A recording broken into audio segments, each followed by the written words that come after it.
Yeah, hello and welcome to this new Lightboard session. So I'm Benny, I'm the manager of ITQ Germany, and today I have a very new special guest. Hi, Daniel, Benny. you want to introduce yourself? Yeah, sure. My name is Daniel. I'm working for VMware and I'm a cloud solution architect. So that means I'm responsible for the technical stuff which is running on the AWS from the Nice. VMware side. Very interesting. Thanks for being here. Yeah, thank So you. today we're talking about a very unpopular topic, but very, very important these days.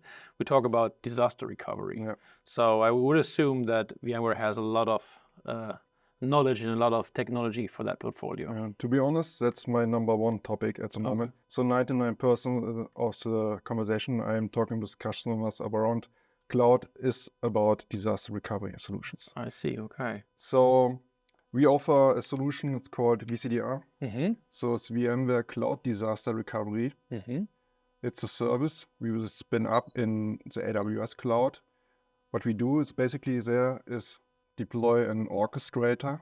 So that means it's an appliance from our side.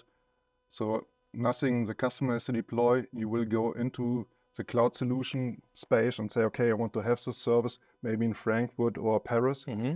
And it will be deploy the orchestrator and a scale-out file system. Okay, great. So this is all through a cloud portal, I assume. Yeah. So, okay, this is provisioned, this is ready. Doesn't mean that my data is protected, right? So, Yeah, exactly. So what is my next step to do that? It's so easy.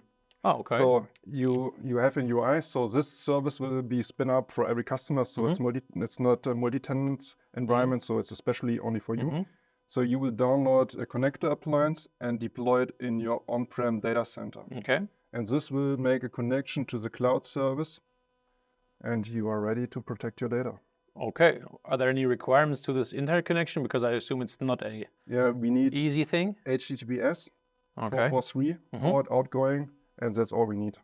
Okay, so for bandwidth, I would assume that it depends all on my amount of data that I had to replicate, Yes, etc. it is for the first time of replication, you have to do a full replication. Yeah. After that, only incrementals. Okay, so what about latency? It's not a big deal for us. Okay. So, and that's a good thing because you can also protect not your headquarter. You can also do many-to-one replication for your branch offices as well. Okay, great. Okay, perfect. So this is set up. I have the network done. They're in sync.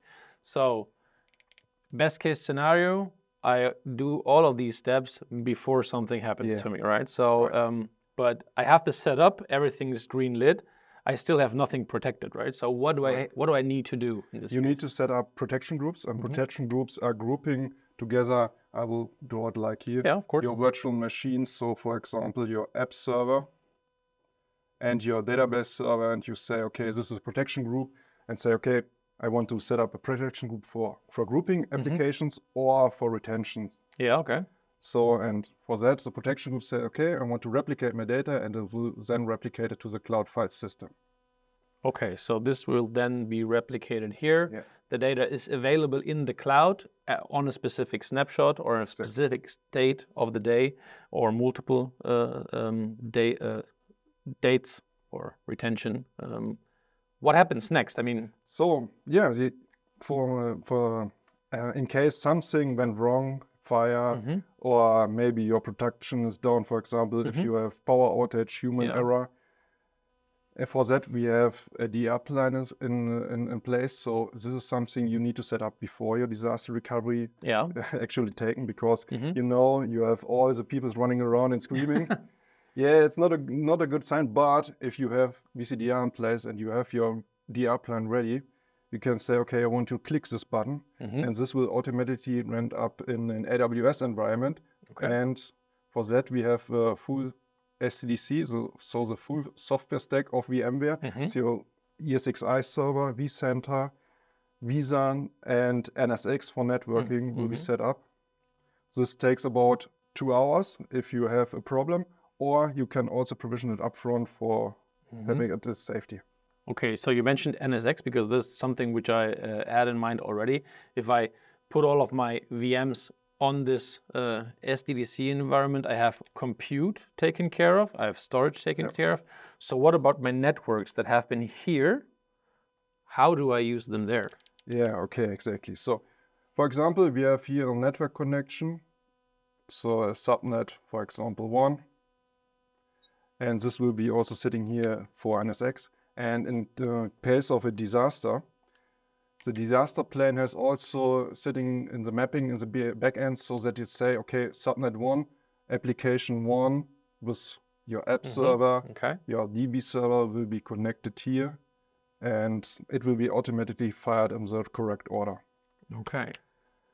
So for your user perspective, as you said, maybe I have a complete disaster or only a certain amount, but your users needs to be also taken care of. So what we also can do is maybe to have a load balancer here, so that the user still connects to the load balancer, and he will make the connection or the connection to the on-prem environment or to the cloud SDC.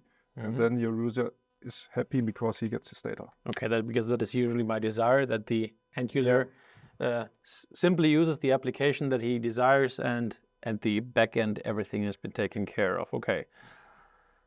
So we've discussed disaster recovery. We protected our data, placed them in the cloud, made them available through compute, storage, and a network in the cloud. The user is happy. My facilities are now being reconstructed, recovered, everything is good again, and we're happy to put the production environment back to on-prem. How do we do that?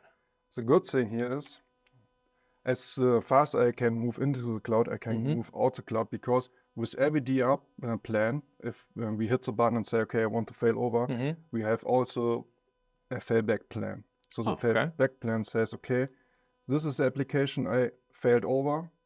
I will collect all the information, replicate it back to this way, so to the cloud connector, and then the data will be back in your on-prem environment. Okay. So that's pretty easy. Sounds awesome. And this is then replicating also only changes, or is this completely replicating? No. It's depending on the case. Maybe you have a full disaster and everything is gone. It will be doing a full sync. Okay. If not, only incremental. So unless I have to buy a complete new storage system where I have to really replicate everything back to on-prem, I have also the capability of doing incremental. Yeah. Okay, that is really, really awesome. Yeah, Daniel, thank you for explaining this to us. So if you find this interesting and this was helpful for you to get a first insight about VCDR and what the portfolio offers to you, then we found this very, very good. And if you are more interested in the future to find more about all of these technologies, get in contact with VMware or with ITQ, and we're happy to help you, and see you next time. Thank you.